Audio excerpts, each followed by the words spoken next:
अस्सलाम वालेकुम जी, मैं हूं आपका होस्ट चौधरी इरफान ज़हीर।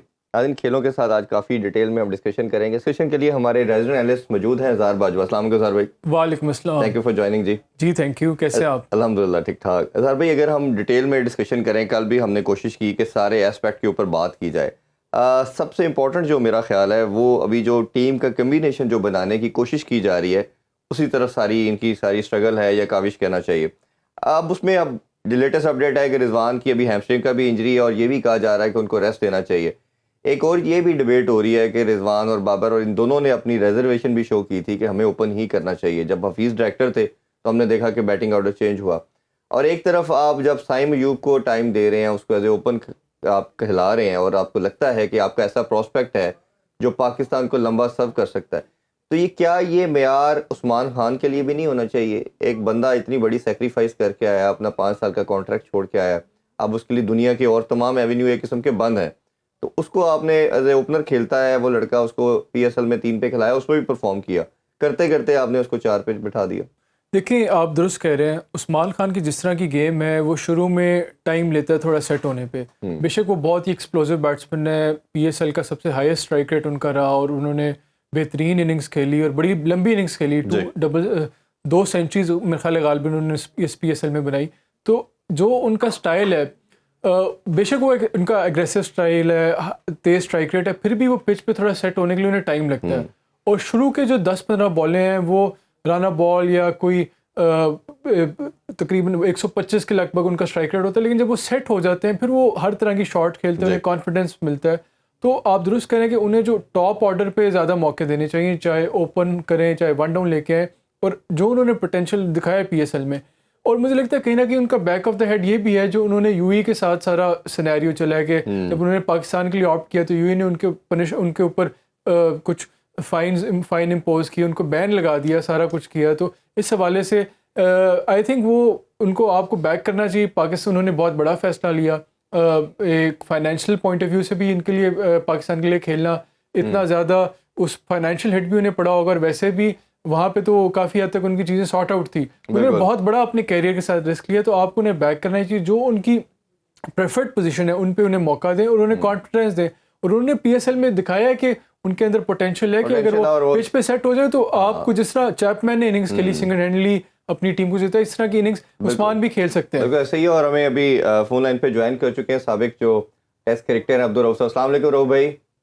जी वालेकुम सलाम जी, बहुत शुक्रिया आपके ज्वाइन करने का। रऊफ भाई, डिस्कशन हम ओबियसली पाकिस्तान क्रिकेट के हवाले से करना चाहेंगे, और जो एक मेयार है जो हम एक सोचते हैं कि पाकिस्तान को मैच विनिंग इनिंग्स खेलनी है, ऐसी परफॉर्मेंसेस देनी है कि टीम जीते, वो हमें कंटिन्यूसली 2-3 साल से हम ये देख रहे हैं कि उसमें डिप है, डिक्लाइन है। अगर ओवरऑल हम इसका एनालिसिस करें, इसका डायसेक्शन करें, तो सबसे पहले मैं स्टार्ट कभी हम जो डिस्कशन कर भी रहे हैं वो बैटिंग के हवाले से कर रहे हैं कि आपने साइम अयूब को चांस दिया एज ए ओपनर, बड़ी अच्छी बात है, उसको देना चाहिए, लंबा खिलाना चाहिए, एक ऐसा इम्पैक्टफुल प्लेयर है जो आपको लंबा सर्व कर सकता है। उस्मान खान को आप नंबर 4 पे खिला रहे हैं, बाबर रिजवान अपनी पोजीशन छोड़ने के लिए तैयार नहीं होते, कभी बाबर ओपन करता है कभी रिजवान करता है। वैसे अभी आज की न्यूज़ ये है कि फिर बात यही हो रही है कि दोनों को ओपन करना है। ये बैटिंग ऑर्डर को कैसे देखते हैं? और सेकेंडली, जो हमारा सबसे बड़ा मैच विनर मेरा मानना है छोटे फॉर्मेट में, वो फ़खर जमान है, जैसे उसने वर्ल्ड कप में भी प्रूव किया, उसको बाहर बिठाने को कैसे देखते हैं आप? देखिए, मुझे तो बिल्कुल भी समझ नहीं आ रही कि पाकिस्तान क्रिकेट बोर्ड की पॉलिसी क्या है, इनका विजन क्या है, इनका जो थिंक टैंक है वो क्या सोच रहा है, और वो आगे इनकी जो लॉन्ग टर्म पॉलिसी है वो क्या है, क्योंकि कोई चीज़ नज़र नहीं आ रही। आप देखें कि अगर आप पीछे बात करें 3-4-5 साल पहले शॉर्ट फॉर्मेट्स की, तो उसमें पाकिस्तान की टीम इसलिए नंबर 1 थी क्योंकि उनके पास मैच्योर प्लेयर्स थे। पाकिस्तान की जो फर्स्ट क्लास क्रिकेट थी उसका स्ट्रक्चर बहुत ज़्यादा स्ट्रॉन्ग था, और जितने भी प्लेयर्स पाकिस्तान की टीम में शामिल थे वो सबके साथ कोई 150 कोई 200 फर्स्ट क्लास मैचेस खेल कर आया था। मगर पिछले कोई 5-6 साल में आपका जो डोमेस्टिक का स्ट्रक्चर है बिल्कुल वो जमीन बोस हो चुका है, उसका कोई ढांचा नहीं है। इसी वजह से ना तो आपका कोई प्लेयर आ रहा है, ना आपका कोई बैटिंग ऑर्डर शिफ्ट हो रहा है। जब तक आप लंबी फर्स्ट क्लास क्रिकेट नहीं खेलेंगे, आपका मिडिल ऑर्डर और लोअर मिडिल ऑर्डर आपका बिल्ड नहीं हो सकता। क्योंकि आप देखें कि ट्रेविस हेड की मिसाल आपके सामने, जो T20 टूर्नामेंट पाकिस्तान से जो सेमीफाइनल था वो सिंगल हैंडेडली लेकर चला गया था, क्योंकि उसके पीछे उसका फर्स्ट क्लास रिकॉर्ड था, वो एक मैच्योर प्लेयर था। अब पाकिस्तान में प्रॉब्लम क्या हो रहा है कि इनके पास जितने भी बैट्समैन आ रहे हैं वो सब के सब ओपन करना चाह रहे हैं, क्योंकि 6 ओवर की खेल होती है, उसमें सारे फील्डर्स अंदर होते हैं, नया बॉल होता है, बैटिंग पैराडाइज पिचें हैं, और उस पे सारे के साथ जो जितने भी आपके बैट्समैन हैं जो नीचे से आ रहे हैं या ऊपर से पाकिस्तान टीम में खेल रहे हैं, उनको उनकी कोशिश यही है कि किसी ना किसी तरीके से उनको ओपन पे एडजस्ट किया जाए। यही वजह कि आपकी टीम कंप्लीट नहीं हो रही। आप किसी भी टूर पर देख लें, आप इस टूर पर देख लें, 5-5, 6-6 ओपनर्स आपने टीम में शामिल किए हुए हैं। और जब असल में होता है क्या कि ये एक टाइमिंग होती है, जो ओपनर्स होते हैं वो नेचुरली उनकी आई साइड नए बॉल के साथ काम कर रही होती है। जब आप उनका गेयर शिफ्ट करके आप उनको नीचे मिडिल ऑर्डर और लोअर मिडिल ऑर्डर में लाते हैं, जहाँ पे उनका एक्सपीरियंस नहीं होता, बॉल नया नहीं होता, आपको कन्वर्ट करना पड़ता, आपको एवरेज को 10-11 पे लेकर जाना पड़ता, और आप सिर्फ छक्के नहीं मार सकते, आपको नीचे भी ग्राउंड स्ट्रोक खेल कर टीम को निकालना पड़ता है। तो वहाँ पे आके आपका सारा डिजास्टर शुरू होता है। आपका जितना भी डिजास्टर है पिछले 2-3 साल में शॉर्ट फॉर्मेट में, वो 6 ओवर से लेकर आपका 15 या 16 ओवर तक चल रहा है, और वो अभी तक वो प्रॉब्लम उधर की उधर ही खड़ी है, वो सॉल्व नहीं हो सकी। तो इसका मतलब है कि आपका जो डोमेस्टिक स्ट्रक्चर है वो स्ट्रांग नहीं है। जब तक आप उसको स्ट्रांग नहीं करेंगे, आपकी टीम इसी तरीके से लड़खड़ाती है। भाई अभी ये सारी चीज़ों पे हम आज डिटेल में आपकी राय जानना चाहेंगे, और आप माशाल्लाह बड़ी गहरी नज़र भी रखते हैं, आपका ओपिनियन बहुत मैटर करता है। ये बताइए कि मिडिल ऑर्डर की अगर हम बात करें तो इफ्तिखार अकेले को रखा गया मिडिल ऑर्डर में, उस्मान को भी फोर्स्ड आप डाल रहे हो, इसी तरह आपने उसको स्ट्रेंथन करने के लिए इमाद को रखा, शादाब को रखा, और शादाब को अगर आप इफ्तिखार से पहले लेके आ रहे हैं, नो डाउट कि उसने बड़ी शानदार इनिंग्स खेली, बट इफ्तिखार का आखिरी ओवर में आना या 1-2 ओवरों में आना, ये पहले भी हम देख चुके हैं कि इफ्तिखार को बहुत डीप खिलाया जाता है। इस हवाले से क्या देखते हो, और क्या आपकी नज़र में इसके अलावा कोई पूरे पाकिस्तान में मिडिल ऑर्डर हमारे पास बेटर नहीं है जिसको हम मिडिल ऑर्डर में T20 में खिला सकें? देखिए, सबसे पहले तो जो आपका क्वेश्चन है इफ्तिखार का, उसका मैं इसलिए जवाब दूंगा क्योंकि आप देखें कि जब सबसे स्टैब्लिश, आप बार बार इफ्तिखार को आपको क्यों लाना पड़ता है। इस एज में भी इफ्तिखार आपका सबसे प्रोमिनेंट प्लेयर है और आपकी टीम उस पर डिपेंड कर रही है, और उसके बगैर आपकी टीम मुकम्मल नहीं हो रही। वजह क्या है कि वो एक स्ट्रॉन्ग फर्स्ट क्लास प्लेयर था, उसका बैकग्राउंड रिकॉर्ड था, उसने कोई 70+ फर्स्ट क्लास मैचेस खेले हुए हैं जिसमें उसकी 46+ एवरेज है उसकी, इसलिए वो टेक्निकल स्ट्रांग है और उसको पता है कि टीम को किस तरह लेकर चलना होता है और आखिरी फिनिश किस तरह करना होता है। इसको तो मेरा ख्याल है कि वनडे और जो टेस्ट टीम थी उसमें डालना चाहिए था, मगर उसके शॉर्ट फॉर्मेट में डाला, और वहां पर भी वो एक ही वाहिद आपका डिपेंडेंट प्लेयर है मिडिल ऑर्डर में। अब बाकी क्यों नहीं आ रहा? अब शादाब का प्रॉब्लम क्या हो रहा है? आप देखें कि जब आप 6ठे या 7वें नंबर पर आएंगे तो वहां पर मुश्किल होगा, आपके पास 3-4 ओवर होंगे, आपको उनको यूटिलाइज करना होगा और स्कोर को 12-13 की एवरेज पे लेकर जाना होगा।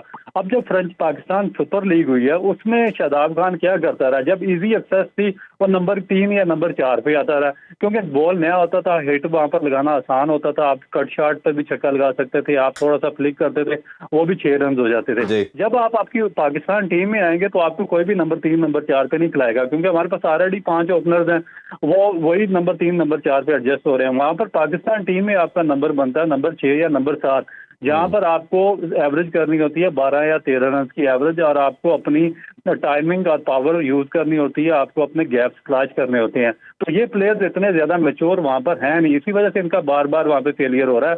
आसिफ अली इसकी एक बड़ी ग्लिटरिंग एग्जाम्पल थी कि वो भी फर्स्ट क्लास में इतना स्ट्रांग नहीं था, क्योंकि जब उसने मुझसे शुरू किया था तो मैंने उसको बार बार फर्स्ट क्लास में भी कहा था कि अपना जो टेक्निक इसमें बेहतर करो, अगर टेक्निक बेहतर करोगे आप तीनों फॉर्मेट खेल सकोगे, मगर उसने भी T20 पे रिलाई किया और फिर with the passage of the time वो तीनों फॉर्मेट से बाहर हो गया बगैर किसी परफॉर्मेंस पे। अच्छा रऊफ भाई, ये जो आपने राइटली पॉइंट आउट किया है कि जो हमारा 6 to 15 ओवर्स में स्कोरिंग रेट होता है वो वहाँ पे हम स्ट्रगल करें, आपका नहीं ख्याल जो स्टार्ट जिस तरह का दिया जाता है रिजवान और बाबर की तरफ से, आई एम श्योर वो स्कोर तो बहुत कर रहे हैं, लेकिन थोड़ा कहीं ना कहीं उनका जो स्ट्राइक रेट होता है वो जो T20 मॉडर्न डे रिक्वायरमेंट है इतना ज़्यादा नहीं होता, उसकी वजह से जो बाद में प्लेयर्स आते हैं उनके ऊपर स्कोरिंग रेट का प्रेशर इतना ज़्यादा होता है कि वो उस प्रेशर के अंडर परफॉर्म नहीं कर सकते। तो कहीं ना कहीं हमारा जो ओपन या हमारा स्टार्ट है उसका भी इसमें फॉल्ट नहीं? देखिए, आप रिजवान या बाबर कोई आज या कल से नहीं है, ये पिछले 7-8 साल से पाकिस्तान टीम का पार्ट एंड पार्सल है और पाकिस्तान टीम भी इन पर रिलाई कर रही है। आप पाकिस्तान क्रिकेट बोर्ड देखें कि एक स्ट्रॉन्ग ढांचा है, वो एक सिस्टमेटिक सिस्टम में है। पिछले 70 साल से आपका सिस्टम फंक्शन है, आपका डोमेस्टिक स्ट्रक्चर पे आप अरबों रुपया लगा रहे हैं, आपकी फर्स्ट क्लास टीमें हैं, आपके 10-10 डिपार्टमेंट 10 रीजन्स खेल रहे हैं, तो आपकी प्रोडक्शन के अंदर आप अपने कोचिंग स्टाफ से करोड़ों रुपया लगा रहे हैं।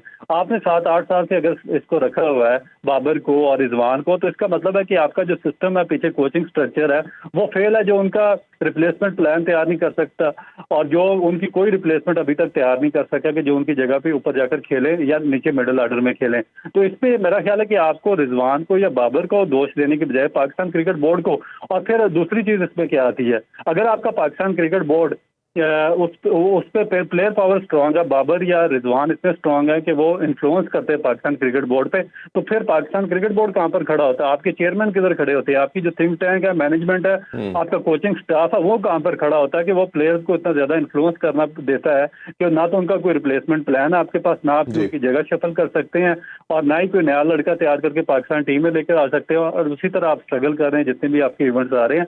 तो इसमें मेरा ख्याल है कि प्रॉब्लम फिर उधर ही आ जाती है कि पाकिस्तान टीम की जो मैनेजमेंट है या पाकिस्तान क्रिकेट बोर्ड की मैनेजमेंट है वो बहुत ज्यादा वीक है। सर वो भी जो हमने अक्सर आपसे भी बात की है, और ये सबसे मेरा ख्याल है इंपॉर्टेंट चीज़ है कि हमारा जो स्ट्रक्चर की बात हम कर रहे हैं या जो मॉडर्न डे क्रिकेट है उस पर हम क्यों नहीं मीट कर पा रहे, इस पर हम डिटेल में आपसे आंसर लेंगे। अभी एक छोटा सा ब्रेक लेते हैं, ब्रेक से कैप्टनसी और इस हवाले से बात करते हैं। Stay with us. Once again welcome back in sports on. हम बात कर रहे थे क्रिकेट के हवाले से। इजहार भाई, हम जो ब्रेक से पहले डिस्कशन कर रहे थे कि टीम कम्बिनेशन और ये चीज़ें बहुत मैटर करती हैं। अगर हम देखा जाए तो बॉलिंग में भी हम बहुत स्ट्रगल कर रहे हैं, और अगर हम देख रहे हैं कि कंटिन्यूसली जब पाकिस्तान के अगेंस्ट अटैक किया जाता है, एशिया का, वर्ल्ड कप, और अभी भी यही देख रहे हैं कि बहुत ठीक ठाक किस्म की धुलाई होती है, और फिर एकदम पूरी बॉलिंग लाइनअप हमारी पैनिक करती है, चाहे पेस बैटरी की बात करें, स्पिन डिपार्टमेंट की बात करें, और कोई भी टोटल हो हम डिफेंड नहीं कर पाते। और जो यूनिकनेस थी हमारी कि जी बॉलिंग नंबर 1 है, वो अब बिल्कुल ही एक नंबर 11 की होगी। आई थिंक बॉलिंग में ना क्लैरिटी ऑफ रोल बहुत इंपॉर्टेंट होता है। जिस तरह जो हमारी टीम जीती थी T20 वर्ल्ड कप 2009 में, जो उस टाइम हमारे पास बॉलर्स थे, अगर हम देखें मोहम्मद आमिर थे या मोहम्मद आसिफ थे या शाहिद अफरीदी थे, सईद अजमल थे या उमर गुल थे, वो इस तरह के बॉलर्स थे कि उनको हर तरह का एक रोल डिफाइन किया हुआ था। मोहम्मद आसिफ जो थे कभी भी कोई बहुत अच्छे डेथ बॉलर नहीं थे, तो वो न्यू बॉल से उनसे ओवर कराए जाते थे, उनको एंड में बॉल नहीं दी जाती थी क्योंकि वो डेथ बॉलर कभी भी नहीं रहे। उमर गुल कभी भी बहुत अच्छे कोई न्यू बॉल बॉलर नहीं रहे, उनको डेथ में ओवर दिए जाते थे। 12वां 13वां 14वां ओवर शुरू करते थे, उसके बाद वो कॉन्टीन्यूसली, क्योंकि वो एक डेथ बॉलिंग बहुत अच्छी करते थे, यॉर्कर्स बहुत अच्छी करते थे, और मिडिल ओवर्स में शाहिद अफरीदी और सईद अजमल नॉर्मली कराया करते थे, सईद अजमल बाज़ का डेथ बॉलिंग में। तो बॉलिंग में आपको क्लैरिटी ऑफ रोल बहुत इंपॉर्टेंट है। हमने पिछली ट्रांसफर में कई बार बात की कि जो मोहम्मद आमिर है वो न्यू बॉल बहुत अच्छी कराते हैं, उनको न्यू बॉल देनी चाहिए। उनको फर्स्ट चेंज आप लेके आ रहे हैं, 5वां 6वां ओवर दे रहे हैं, वो मेरे ख्याल में आप उनके साथ जस्टिस नहीं करे। नसीम शाह इंजरी से वापस आ रहे हैं, तो उनको आप, मेरा नहीं ख्याल उन्हें आपको फौरी उनको ओपन पहला ओवर उन्हें या पहला दूसरा ओवर उन्हें देना चाहिए।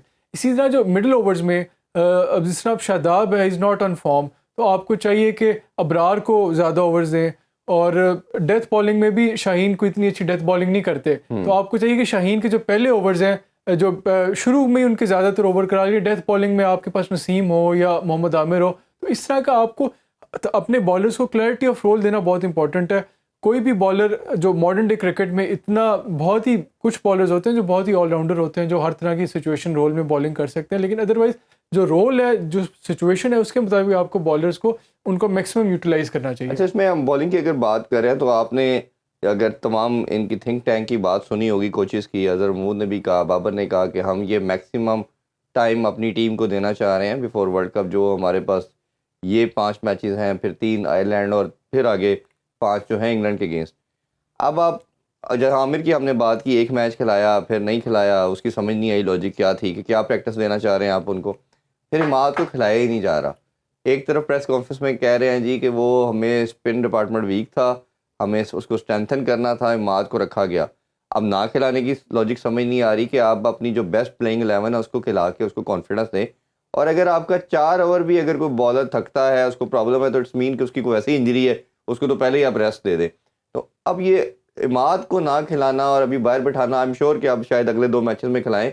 वो अब तो खिला तब रहे हैं ना कि आपके सर पे आ गई कि आप तो कहीं सीरीज ना हार जाएं, तो आपके ऊपर एक प्रेशर बिल्ड हो गया लास्ट मैच के बाद। तो आप उसकी इंक्लूजन या ना खिलाने को कैसे देखते हैं? देखिए, अगर तो इमाद को नहीं मौका दिया जाता चौथे और 5वें मैच में, तो उससे तो ये नज़र आएगा कि कोई ना कोई और वजूहत है जिस वजह से इमाद को नहीं मौका दिया जा रहा। जिस तरह की उन्होंने PSL की परफॉर्मेंस दी है, बॉलिंग से भी कंट्रीब्यूट करते रहे हैं इस्लामाबाद के लिए, और बड़ी मैच विनिंग इनिंग्स, उन्होंने बैट से भी बड़ी मैच विनिंग इनिंग्स खेली, और ऐसी सिचुएशन में अपनी टीम को जिताया जब बहुत जल्दी काफ़ी ज़्यादा ऑल आउट हो गए। हम ट्रांसफॉर्मेशन में कई बार बात कर चुके हैं कि जो मिडिल ऑर्डर है पाकिस्तान का वो इतना अच्छा परफॉर्म नहीं करा। मिडिल ऑर्डर में या लोअर मिडिल ऑर्डर में आपके पास इमाद बहुत अच्छी ऑप्शन है, क्योंकि वो उनकी एक तो नर्व स्ट्रांग है, पैनिक नहीं होते, और वो सिचुएशन के मुताबिक उनमें गेम अवेयरनेस है, इंटेलिजेंस है, अपने गेम को अल्टर करते हैं, अपने स्टाइल को अल्टर करते हैं और पिच पे खड़े रहते हैं, और उनके इर्द गिर्द बाकी प्लेयर्स हिटिंग भी करते हैं और सिचुएशन के मुताबिक अपनी गेम को अल्टर करते हैं। तो उनको मौका देना चाहिए as a new ball bowler. हमने देखा है कि जो हमारा अच्छी परफॉर्मेंसेज रही हैं हमारी पास्ट में भी, जब as a new ball option Amad आते थे वो बहुत अच्छा स्टार्ट देते थे टीम को। और जहां हम नसीम शाह या स्ट्रगल कर रहे हैं इतना न्यू बॉल बॉलिंग में, हम उसको ट्राई कर सकते हैं इमाद को। और वो एक ऐसे ऑलराउंडर हैं जो आपको बैटिंग डेप्थ भी देते हैं और साथ साथ बॉलिंग में भी आपको ऑप्शंस देते हैं, तो उनको ना खिलाना मेरे लिए तो समझ से बाहर है। बिल्कुल, अभी दोबारा ज्वाइन कर चुके हैं रो भाई। हमने ब्रेक से पहले आपसे दो चीज़ें पूछने के हवाले से बात की थी। मेरी नज़र में सबसे इंपॉर्टेंट टॉपिक जो है ना वो कैप्टनसी का है। कैप्टनसी हमारी, हम देख रहे हैं कि मेरा मानना यह है कि एक फेयर रन देना चाहिए, और अगर कुछ 4 साल का एक वर्ल्ड कप से दूसरे वर्ल्ड कप का आपको टाइम दिया जाता है तो बड़ी एक मुनासिब टाइम है, रीज़नेबल टाइम है, मोर देन रीज़नेबल कहना चाहिए। अब बाबर ने हमने देख लिया 4 साल उन्होंने कप्तानी की, 6 इंटरनेशनल इवेंट्स में आलमोस्ट कप्तानी की, कोई टाइटल पाकिस्तान नहीं जीत पाया। फिर आपने शाहीन को लगाया, एक सीरीज़ के बाद हटा दिया। मैं पहले भी जिक्र कर चुका हूँ अपने शो में, बड़ी श्योरिटी के साथ हमें इस चीज़ का है कि टीम में कुछ इख्तलाफात थे, इसी वजह से शायद लेके जो पिछले बोर्ड ने बाबर को जिस तरह हटाया वो भी गलत था। अब शाहीन को हटा देना ये कितना अनजस्टिफाइड, और इससे जो आप है तो ह्यूमन बीइंग, जितनी मर्जी बोर्ड कोशिश करे, बट कहीं ना कहीं माइंड में तो आएगा कि आखिर मैंने क्या गलत किया कि एक सीरीज़ के बाद मुझे बाहर बिठा दिया गया। आपका कप्तानी को लेके क्या स्टांस है, और क्या ये जस्टिफाइड था कि बाबर को दोबारा कप्तान बनाया जाए? बिल्कुल नहीं, वैलिड क्वेश्चन आपका। और मेरा ख्याल है कि इसमें जो जितनी भी ये कैप्टनसी के मामले में कंट्रोवर्सी डेवलप होती है उसमें पाकिस्तान क्रिकेट बोर्ड ही कसूरवार है। आप देखें कि बाबर तो उधर ही है, मगर पाकिस्तान में कितने क्रिकेट के चेयरमैन बदल चुके हैं, कितनी कमेटियां बदल चुकी हैं, कितने थिंक टैंक बदल चुके हैं, मैनेजमेंट बदल चुकी है, हेड कोचेस, कोचिंग स्टाफ बदल चुका है। तो प्रॉब्लम ये आ रहा है सारा पाकिस्तान क्रिकेट में, क्योंकि होता है क्या है कि जब आप देखें कि अगर कोई डेवलप क्रिकेट बोर्ड दिखाएं, देखें जिनका सिस्टम स्ट्रांग है, जैसे ऑस्ट्रेलिया, इंग्लैंड है, न्यूजीलैंड है, इंडिया आपके सामने है, तो वहाँ पे जो इदारा वो स्ट्रांग है, वहाँ पे पर्सनैलिटीज को स्ट्रांग नहीं किया जाता। चाहे कोई भी चेयरमैन आ जाए, उनका जो एक सिस्टम है, एक जो इनका पूरा प्रोसेस है वो कंप्लीट तरीके से फंक्शन करता है। यहाँ पे प्रोसेस टूट जाता है। यहाँ पे क्या होता है कि जो चेयरमैन आता है वो अपनी मर्जी के लोग लेता है, नए थिंक टैंक लेकर आ जाता है, नई मैनेजमेंट लाता है, वो हर चीज चेंज करना अपना फर्ज समझते हैं। प्रॉब्लम ये होता है कि आपने जो कैप्टन होता है उसको डेवलप करना होता है right from the grass root level से। आपने सबसे पहले तो मॉनिटर करना होता है अपनी फर्स्ट क्लास टीमों पे, वहाँ पे जो आपके टॉप ब्रेन्स होते हैं, अगर आपके 10 रीजन्स एंड 10 डिपार्टमेंट है तो 20 आपको कैप्टन वहाँ से अच्छे मिल सकते हैं, अगर पाकिस्तान क्रिकेट बोर्ड अच्छे तरीके से वहाँ पे रिक्रूट करे। और उसके बाद फिर उनमें से आपकी अंडर 19 टीम होती है, वहाँ से आप जो अच्छा नॉलेजेबल बंदा होता है, जिसको टीम जेल करनी आती है, जिसमें थोड़ी एजुकेशन होती है, जिसमें कैप्टनसी की बेसिक जो इंग्रेडिएंट्स होते हैं उसको आप वहाँ से डेवलप करना शुरू करते हैं, अंडर 16 अंडर 19 से, जितना बाकी लोग करते हैं। अब यहाँ पे तो बिल्कुल जो अंडर 16 अंडर 19 इवन जो आपकी फर्स्ट क्लास क्रिकेट होती है, वहाँ पे हर चीज़ जो आपके जो जायल कोचेज हैं, जिनके बारे में मैं बार बार बात करता हूँ, जिनकी एजुकेशन मैट्रिक नहीं है, इंटर ज़्यादा से ज़्यादा इनकी, तो वो हर चीज़ तो अपने हाथ में रखते हैं। वो रूल जो हैवी रूल या मीडियम रूल का फैसला वो करते हैं, इनिंग डिक्लेयर का फैसला वो करते हैं, बॉलिंग किसे करवानी है, बॉलिंग चेंज का फैसला वो बाहर बैठे कोच करते हैं, टॉस जीत के किसको बैटिंग करवानी है वो करते हैं। तो जो आप कैप्टन वहाँ से ऊपर आते हैं वो भी अंधे लूले लंगड़े ही होते हैं, उनमें ना कोई विजन होता है, ना कोई प्लानिंग होती है, ना स्ट्रेटजी कर सकते हैं, ना प्लान बना सकते हैं, ना अंदर एग्जीक्यूट कर सकते हैं। तो आपका सिस्टम बेड़ा गर्क कर रहा है असल चीजों का। तो भाई आप कहाँ रेट करते हैं बाबर को, और अभी जो दोबारा चांस दिया गया इसको कैसे आप जस्टिफाइड समझते हैं? देखिए, बाबर भी उसी सिस्टम से निकल कर आया जिसमें बिल्कुल अंधे दूंगे बैलों की तरह से कैप्टन को चलाया जाता। तो बाबर कैसे बेहतर हो सकता है? या तो उसके अंदर इतनी कमांड हो, इतनी सलाहियत हो, उसने कोई इतनी हाईली एजुकेट हो, उसका बैकग्राउंड इतना ज्यादा जो एजुकेशनल बैकग्राउंड इतना स्ट्रांग हो कि वो इन्फ्लुएंस करे आपके कोचेज पर right from the grass root, तो फिर तो वो डेवलप हो सकता था। मगर अब वो उसी सिस्टम से निकल कर आया तो उस सिस्टम ने उसको फ्लॉरिश होना ही नहीं दिया। इसी वजह से आपको जो उसमें फॉल्ट नजर आते हैं पाकिस्तान लेवल पर, वो इस सिस्टम के फॉल्ट है जो आपको बाबर आजम के अंदर और बाकियों के अंदर नजर आते हैं। शाहीन को भी इसी तरीके से फ्रॉम नो वे पकड़ कर इन्होंने कैप्टन बनाया, फिर बगैर जी। वजह किसको भी बदल दिया। या बाबर आजम को भी इसी तरीके से इन्होंने फ्रॉम नो वे पकड़ कर तीनों फॉर्मेट में कैप्टनसी दी और अभी तक वो भी सीख नहीं पाया। फिर उनके रिप्लेसमेंट प्लान पर इन्होंने कोई डेवलपमेंट नहीं की, किसी नए को एजुकेट नहीं किया, उसको डेवलप नहीं किया, उसको कैप्टनसी के लिए तैयार नहीं किया।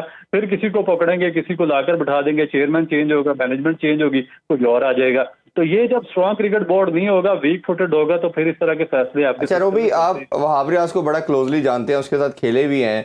अब जिस तरह मिसबा को मल्टीपल डेजिग्नेशन दी है कि अब्यूज ऑफ पावर हुई, उसको कोच बनाते हैं, बैटिंग कोच भी बना दिया, चीफ सेलेक्टर भी बना दिया, तो उसका नुकसान ही हुआ। चलो एक्सपेरिमेंट किया, आपके पास एक प्रेसिडेंट आ गया कि इसका फ़ायदा नहीं है। इसी तरह फिर सेकंड फेज ने अभी रिसेंटली आपने मोहम्मद हफीज़ को सब कुछ दिया, वो भी आप शायद 2 महीने नहीं चल पाए। मेरा मानना था चलो दे दिया उसको, चले 6 महीने, कोई 1 इवेंट तक टाइम देना चाहिए था, क्या वो प्रोड्यूस करता है।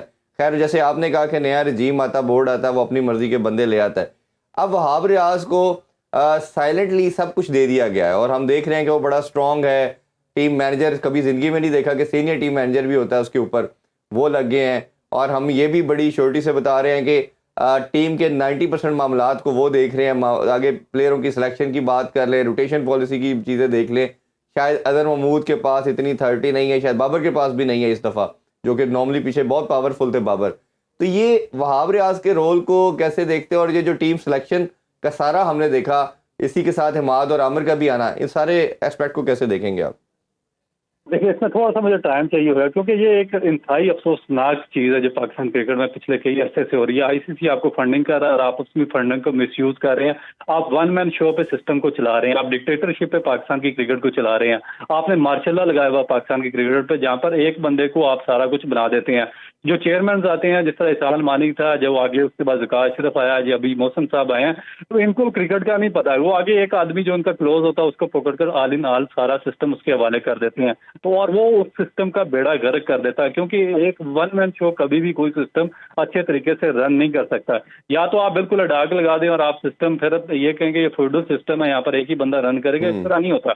अब होता है क्या कि अगर फर्ज किया कि सिस्टम चलना कैसे चाहिए, सिस्टम आपका जब बैलेंस होगा, जब आप विजनरी लोगों को लाएंगे, जब पाकिस्तान क्रिकेट बोर्ड रिक्रूट करेगा एजुकेटेड लोग पाकिस्तान की क्रिकेट से, पाकिस्तान की पास क्रिकेट हिस्ट्री है उसमें से निकाल के लाएंगे कि किसकी एजुकेशन, किसकी मैनेजमेंट लेवल, किसके स्किल्स इन सबसे बेहतर है, किसका जो आईक्यू लेवल है उनसे बेहतर है, और सबकी डिफरेंट टीम्स बनाकर वो सिस्टम को चलाएंगे। जब वन मैन शो के हवाले करेंगे तो वो अपने क्लोज, जिस तरह इसने मोहम्मद यूसुफ को ले आया, ये अब्दुल रज़ाक को ले आया, अब इन तीनों को मोहसिन नकवी ने इन पे एतबार किया, इनको सिस्टम दिया कि आप क्रिकेट चलाएं। अब इन तीनों ने क्या किया, एक ने अपने आप को सीनियर मैनेजर बना दिया, एक ने अपने आप को हेड कोच बना दिया, बैटिंग कोच, और तीसरे ने अपने आप को बॉलिंग कोच बना दिया। तब फिर प्रॉब्लम क्या है कि इनके आगे रिश्तेदार भी खेल रहे हैं, क्रिकेट खेल रहे हैं, फिर ये अपने दोस्तों को डोमेस्टिक में oblige करेंगे, फिर जो कोचिंग स्टाफ है उसको oblige करेंगे, फिर प्लेयर। अब देखें जिस तरह ये आमिर को और अमाद वसीम को एक न्यूजीलैंड की चौथे ग्रेड की टीम के खिलाफ उनकी रिटायरमेंट प्लान वापस लेकर उनको इन्होंने टीम में शामिल करवाया फ्रॉम नो वे से, और उन्होंने पाकिस्तान की क्रिकेट को, मेरा ख्याल है कि इतना मिसयूज किया इसे अमाद ने और आमिर ने कि ड्यूरिंग फर्स्ट क्लास सीजन, अगर आपने क्रिकेट खेलनी है, आपने अपने फर्स्ट क्लास, अपने डोमेस्टिक के बच्चों को क्या मैसेज दिया जो बेचारे मेहनत कर रहे हैं? दिया 100% उनको क्या मैसेज दिया। तो इन्होंने एक कैटेगोरिकली इसको निगलेक्ट किया, आपके फर्स्ट क्लास स्ट्रक्चर को, और टीवी पर बैठकर उसी फर्स्ट क्लास सिस्टम का, आपका डोमेस्टिक स्ट्रक्चर का ये मजाक उड़ाते रहे, और उसी क्रिकेट बोर्ड में और वहाब रियाज ने और मैनेजमेंट ने उनको दोबारा पाकिस्तान टीम में लाकर पाकिस्तान टीम में सेलेक्ट कर दिया। उसके बाद उस्मान खान की सिलेक्शन इंतहाई बोगस तरीन एक मेरा ख्याल है कि काम है। एक बंदा 4 साल से पाकिस्तान में क्रिकेट नहीं खेल रहा, वो दूसरे कंट्री के लिए एलिजिबल हो रहा है वहाँ पे जी, उसको वहां पर वो अपनी टीम में शामिल करने के लिए एट द बिल्कुल एक आखिरी वो मोमेंट पे जा चुका था।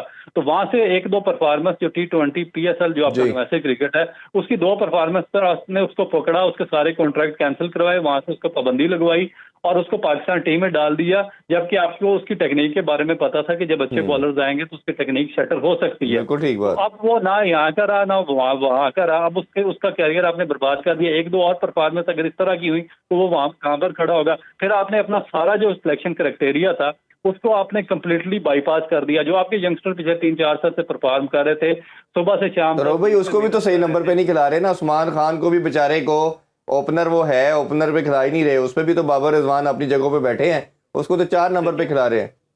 देखिए ये बिल्कुल ये भी इनका वीकनेस है कि अगर आप देखें, आप रिजवान और बाबर साहब 8 साल से पाकिस्तान क्रिकेट का हिस्सा है, तो उनकी वो इतने स्ट्रांग हैं कि वो इन्फ्लुएंस करते हैं पाकिस्तान क्रिकेट बोर्ड पे, और पाकिस्तान क्रिकेट बोर्ड इतना कमजोर है और इनका स्ट्रक्चर इतना ज्यादा कमजोर है कि ना तो ये इनका रिप्लेसमेंट प्लान डेवलप कर सकते हैं, ना कोई बेंच अपना स्ट्रांग कर सके हैं, ना उनकी मुतबादल कोई प्लेयर पाकिस्तान टीम को दे सके, और ना ही उनकी मुनाफली को ये तोड़ सके हैं। वो जहां पर चाहते हैं अपना बैटिंग नंबर शफल करते हैं, वहां पर चले जाते हैं, जहां पर वो जाना नहीं चाहते। हफीज ने न्यूजीलैंड में रिजवान रोबी, मैं लास्टली आपसे जानना चाहूंगा, बिल्कुल क्लोजली हम क्लोज करने की तरफ जा रहे हैं। ये इंपॉर्टेंट जैसे आपने नाम लिए, ये जान के बोर्ड में या मैनेजमेंट के अंदर ऐसे वीक लोग लगाए जाते हैं कि जो यस सर करे, जब जिसको जो कहा जाए वो बात माने, आपको यही कड़ी नजर आ रही है?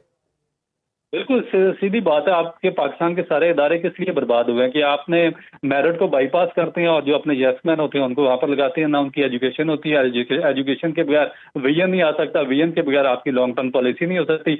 आप जो आपकी एजुकेशन नहीं होगी, आप शॉर्ट टर्म पॉलिसी बनाएंगे, अपने मफादात के लिए पॉलिसी बनाएंगे, पकड़ दकड़ कर टीम बनाएंगे, इस तरह लड़के टीम में शामिल करेंगे, टाइम पास करेंगे और पाकिस्तान क्रिकेट नीचे से नीचे चली जाती रहेगी। तो ये इसी तरीके से सिस्टम ये रिवॉल्व करता रहेगा। बिल्कुल ऐसे ही। रो भाई, हमेशा आपसे बात करके बड़ा मजा आता है और आपकी राय जो है मैटर करती है। वंस अगेन आपका बहुत बहुत शुक्रिया। इज़हार भाई, आपका बहुत शुक्रिया। इंशाल्लाह कल दोबारा आप लोगों से मुलाकात करते हैं और ये जितने मसाइल हैं क्रिकेट से रिलेटेड स्पेशली बात करते हैं कि शायद इसमें कोई बेहतरी आ सके, क्योंकि अनफॉर्चुनेटली बाकी स्पोर्ट्स तो ख़त्म हो चुकी है, एक ही स्पोर्ट है। इस पर हम कोशिश करते हैं कि अल्लाह करे कि ये कायम दायम रहे। अभी आपसे इजाज़त चाहेंगे, अपना ख्याल रखिए। अल्लाह हाफिज़। पाकिस्तान जिंदाबाद।